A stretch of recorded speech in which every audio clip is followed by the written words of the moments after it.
তাকবীরে মুকাইয়্যদ। তাকবীর মুকাইয়্যদ কখন?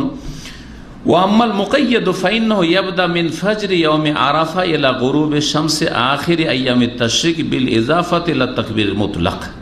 বলছেন তাকবীরে মুকাইয়্যদটা পড়বে কখন? বলছে যে এটা শুরু হবে আরাফার দিন, মিন ফাজরি ইয়াউমি আরাফা, আরাফার দিন ফজর নামাজ থেকে। তাহলে ভালো করে বুঝে নেন বিষয়টা, যাতে কি ফজরের সালাতে সালাম ফিরে, যেমন বললাম আস্তাগফিরুল্লাহ পড়বেন 3 বার, তারপরে আল্লাহুম্মা সাল্লাম তাবারাক ওয়া জালালুল ইকরাম, তারপরেই বলবেন এই তাকবীর আল্লাহু আকবার আল্লাহু আকবার, এবং উচ্চ স্বরে বলা সুন্নাত। এই তাকবীর মনে মনে নয়, উচ্চ স্বরে, ঘরে বলেন বাইরে বলেন, তাকবীর মুতলাক ওর মুকাইয়্যদ উচ্চ স্বরে বলাই হচ্ছে সুন্নাত। এই তাকবীর আরাফার দিনের ফজর থেকে শুরু হবে আর শেষ হবে কখন? ইলা গুরুব শামসে আখির আইয়ামে তাশরিক, আইয়ামে তাশরিকের সূর্য অস্তমিত হওয়া পর্যন্ত, মানে 13 তারিখের মাগরিব পর্যন্ত, 13 তারিখের মাগরিব পর্যন্ত।